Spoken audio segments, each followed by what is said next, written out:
வணக்கம், பேரன்புடன் விஜயன். இன்னைக்கு நம்ம கீழ் இந்த திரைப்படத்தை தான் பார்க்க போகிறோம். இது ஒரு ஹிந்தி திரைப்படம். சமீபத்தில் திரையரங்கில் வெளியாகி வேர்ட் ஆஃப் மவுத் மூலியமாக இந்தியா முழுக்க ஸ்க்ரீன் இன்க்ரீஸ் ஆகி வெற்றிகரமாக ஓடிக்கிட்டு இருக்கிற ஒரு திரைப்படம். இந்த திரைப்படம் சமீபத்தில் ஒரு பெரிய ஐ ஓப்பனராக இருந்திருக்கு மொத்த இந்திய சினிமாவுக்கும். என்ன அப்படின்னா, ஒரு திரைப்படத்தை மக்கள் பார்க்குறதுக்கு நல்ல கண்டென்ட் இருந்தால் போதும், பட்ஜெட் தேவையில்லை. 1000 கோடியில் கண்டென்ட் இல்லாமல் எடுத்தால் அந்த படம் ஓடாது. 10 கோடியில் நல்ல கண்டென்ட்டோடு எடுத்தால் அந்த படம் 1000 கோடியை வசூல் பண்ணும். அப்படிங்கிறதுக்கு இன்னும் ஒரு உதாரணம் காந்தாரா, மஞ்சுமெல் பாய்ஸ் வரிசையில் இன்னும் ஒரு உதாரணம் இந்த திரைப்படம் கீழ். The most violent movie in Indian cinema, the most blood spreading movie in Indian cinema அப்படிங்கிற டேக்லைனோட வந்திருக்கிற இந்த திரைப்படம், ஃபஸ்ட்டே நான் டிஸ்க்ளைமர் கொடுத்துட்றேன். இந்த திரைப்படம் யாருக்கான திரைப்படம் அப்படின்னா, not only 18+ matured adults. ஒரு சின்ன எக்ஸாம்பிளாக சொல்கிறேன், உங்களுக்கு எந்த அளவுக்கு கனெக்ட் ஆகுதுன்னு பாருங்கள். ஜெயிலரில் தலைவர் இந்த தலையை வெட்டுற சீன் ஒன்று இருக்குல்ல, அந்த அதே மாதிரியான சீனை செகண்ட் ஹாஃப் ஃபுல்லாக வச்சா எப்படி இருக்குமோ அப்படி இருக்குது இந்த படம். அவ்வளோ வயலன்ஸு. அது உங்களுக்கு ஓகேவாக இருக்குது பார்க்குறதுக்கு, உங்களால் அதை திரையில் பெரிய ஸ்க்ரீனில் பார்க்க முடியும் அப்படின்னா இந்த திரைப்படத்தை திரையரங்களை மிஸ் பண்ணிடாதீங்க. அப்படி ஒரு எக்ஸ்பீரியன்ஸ் இந்த திரைப்படம். வயலன்ஸ் கரெக்டாக தப்பா அதெல்லாம் செகண்டரி. ஏன்னா ஸ்லாஷர் படங்கள்லாம் இருக்குது, இது ஸ்லாஷர் கூட சொல்ல மாட்டேன். அந்த வயலன்ஸுக்கு ஒரு ஜஸ்டிஃபிகேஷன் கொடுத்துருக்காங்க. அதுக்காக வயலன்ஸ் நல்லதுன்றது கிடையாது. நம்ம ஃபேண்டசி படங்கள்லாம் பார்க்குறோம்ல, அந்த ஃபேண்டசி படங்கள்லாம் ஃபேண்டசிலாம் நடக்கவே போகிறதில்ல, ஆனாலும் நம்ம கற்பனையில் போய் ஒன்று பார்க்குறோம்ல, அந்த மாதிரியான ஒரு படம் தான். இதனால வயலன்ஸ் இன்க்ரீஸ் ஆகுமா அப்படின்னா, அவங்க ஏற்கனவே சொல்லிட்டாங்க இந்தியாவில் எடுக்கப்பட்டதுலேயே மிகவும் வயலன்ஸ் அதிகமாக இருக்க படம் இதுதான் அப்படின்னு. ஸோ அதை மைண்டில் வச்சுக்கிட்டு போய் பார்க்கும்போது இதுலேருந்து நீ வயலன்ஸை கற்றுக்கிட்டு வெளியில் பண்ணுவாங்களா அப்படிங்கிறது அதோட இண்டிவிஜுவல் கால். என்னை பொறுத்த வரைக்கும் இந்த படத்தை படமாக பார்க்கலாம். இந்த வயலன்ஸ்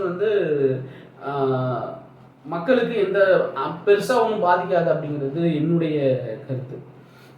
படம் முழுக்க ஒரு ரயில் நடக்குது. அந்த ரயிலில் பயணப்படுற தன்னுடைய காதலியை இழந்த ஒரு என்எஸ்ஜி கமாண்டோ அந்த காதலியை கொன்ன ஒரு 40 பேரை செகண்ட் ஹாஃப் முழுக்க விதவிதமாக கொள்றாரு. அதுதான் கதையே. பட் ஒரு ரயிலுக்குள்ளார ஒரு ரயிலுக்குள்ளாரையே மொத்த படத்தையும் இவ்வளவு ஸ்பீடாக எடுக்க முடியுமா அப்படின்றது இந்த படம் நிறைய ஆச்சரியங்களை ஃபில்ம் மேக்கர்ஸ்க்கு ஏற்படுத்தும். இந்த சின்ன பட்ஜெட்டில் இந்த சின்ன ஸ்டார்ஸை வச்சுக்கிட்டு இவ்வளவு பெருசாக எடுத்துருக்கிறதுங்கிறது வெறும் செட்டு மட்டும் கிடையாது. பெருசுங்கிறது வெறும் செட்டோ அல்லது ஃபாரின் லொக்கேஷன்ஸோ பிரம்மாண்டம் கிடையாது. அது அவங்க மேக்கிங்கில் தான் இருக்குது பிரம்மாண்டம்.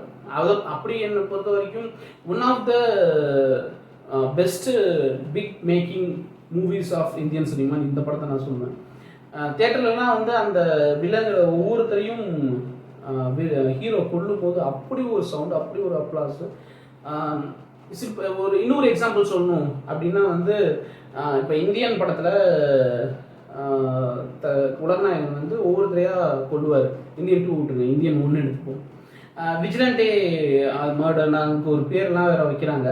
இருந்தாலுமே அதை கொல்லும் போது மக்களும் சேர்ந்து அவன் சாக வேண்டியதான், சாப்பிட்டோம் அப்படின்ற ஒரு கனெக்ட் வரும்ல. அந்த கனெக்ட் இந்த படத்தில் ஹீரோ வில்லனை கொல்லும் போது வருது.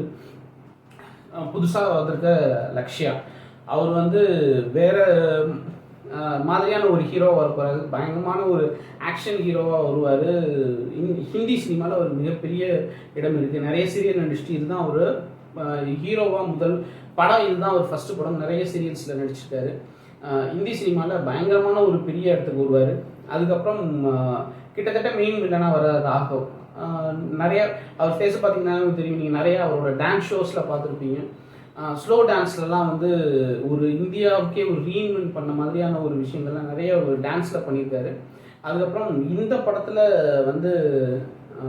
சல்மான் கான் நம்பி சமீபத்தில் வந்து கிசிகா அந்த படத்தில் சல்மான் கானோட தம்பியாக கூட நடிச்சிருப்பார்.